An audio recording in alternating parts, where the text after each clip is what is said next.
Chettinad Cement, perfect concrete choice. 63 years of excellence. Erode மாவட்டம் விஜயமங்கலம் சுங்கச்சாவடி அருகே சரளை பகுதியில் தமிழக வெற்றிக் கழகத்தின் தலைவர் விஜய் மக்கள் சந்திப்பு கூட்டத்திற்கு தொண்டர்களும் விஜயின் ரசிகர்களும் குவிய தொடங்கியுள்ளனர். கூடுதல் விவரங்களோடு இணைகிறார் செய்தியாளர் ஜெர்ரி. அவரிடம் கேட்கலாம். ஜெர்ரி, வணக்கம். காலையிலிருந்தே தொண்டர்களும் ரசிகர்களும் அங்கே குவிய தொடங்கி இருக்கிறார்கள். என்னென்ன பாதுகாப்பு ஏற்பாடுகள் எல்லாம் செய்யப்பட இருக்கிறது? சரியாக எப்பொழுது இந்த நிகழ்வு தொடங்க இருக்கிறது? மேலும் இந்த நிகழ்வில் இன்று விஜய் என்ன பேசுவார் என்ற எதிர்பார்ப்பும் எழுந்துள்ளது. அது பற்றிய தகவல்கள் இருக்கா?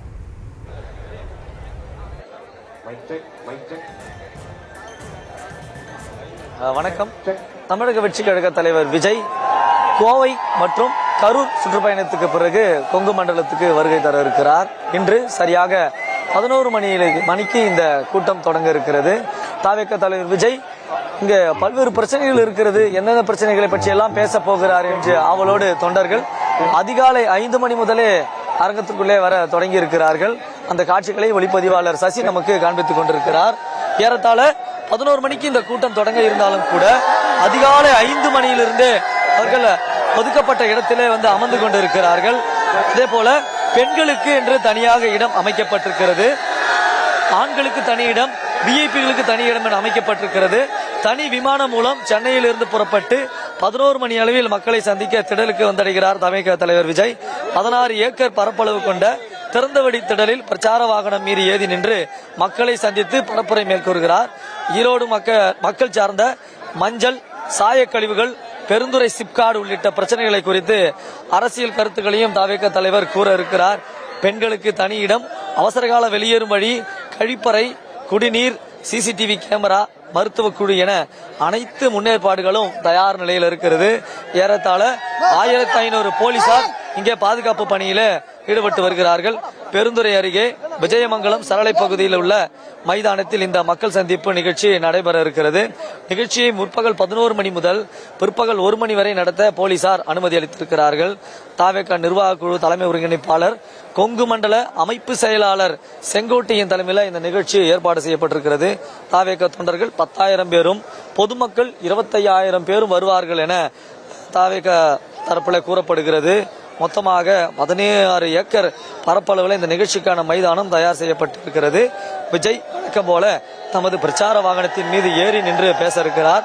இந்த மைதானம் பல பகுதிகளாக பிரிக்கப்பட்டு ஒவ்வொரு பகுதியிலும் சுமார் 500 பேர் நிற்க ஏற்பாடு செய்யப்பட்டிருக்கிறது. மைதானம் முழுவதும் மொத்தமாக 40 கண்காணிப்பு கேமராக்கள் பொருத்தப்பட்டிருக்கிறது. 72 மருத்துவர்கள், 120 செவிலியர்கள் அடங்கிய குழு மருத்துவ முகாம்களில் பணியாற்றுவார்கள். 20 இடங்களில் கழிவறை ஏற்பாடும் செய்யப்பட்டிருக்கிறது. 80 ஏக்கர் பரப்பளவில் வாகன நிறுத்தும் இடமும் ஏற்பாடு செய்யப்பட்டிருக்கிறது.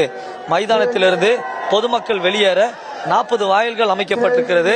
காவல்துறை கண்காணிப்பாளர் சுஜாதா தலைமையில் 1500 போலீசாரும் பாதுகாப்பு பணியில இருப்பார்கள், ரோந்து பணியிலும் ஈடுபடுவார்கள். மைதானம் அருகே உள்ள தனியார் பள்ளிக்கு இன்று விடுமுறையும் அளிக்கப்பட்டிருக்கிறது. கூட்ட நெரிசல் காரணமாக, பாதுகாப்பு காரணமாகவும் அருகில் இருக்கக்கூடிய தனியார் பள்ளிகளுக்கு விடுமுறையும் விடப்பட்டிருக்கிறது.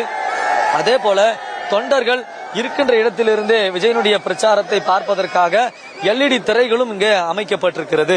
காரணம், இங்க அமைக்கக்கூடிய தடுப்புகள்ல 500 பேருக்கு அனுமதி என்று கூறினாலும் கூட விஜயை பார்ப்பதற்காக அருகில் நின்று பார்க்க வேண்டும் என்பதற்காக முண்டி அடித்துக் கொண்டு முதல் பாக்ஸிலேயே 1000-1500 பேர் அங்கு வந்துவிடக் கூடாது என்பதற்காக ஒவ்வொரு இடத்திலுமே LED திரை வைக்கப்பட்டிருக்கிறது. அங்கிருந்து விஜயை பார்ப்பதற்காக போலீசாரும் நிர்வாகிகளும் தொண்டர்களுக்கு அறிவுறுத்தல்களை வழங்கி வருகிறார்கள்.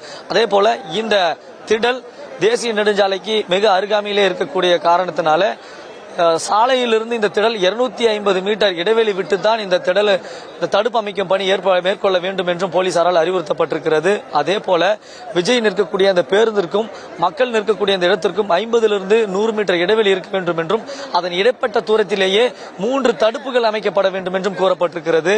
அதே போல நேற்றைய தினம் காவல் கண்காணிப்பாளர் சுஜாதா அவர்கள் கண்காணிப்பு பணியில ஈடுபடும் பொழுது கூட தடுப்புகளிலே தொண்டர்கள் எகிரி குதித்து விடக்கூடாது என்பதற்காக கூடுதலாக இங்க கம்பிகள் கட்ட வேண்டும் என்றும் அறிவுறுத்தலை வழங்கிவிட்டு சென்றிருந்தார். அதன்படி தொண்டர்கள் எகிரி குதிக்காத வண்ணம் எங்கெல்லாம் வழிகள் இருக்கிறதோ அங்கெல்லாம் தடுப்புகள் அமைத்து பவுன்சர்களும் நிக்க வைக்கப்பட்டிருக்கிறார்கள், போலீசாரும் நிக்க வைக்கப்பட்டிருக்கிறார்கள்.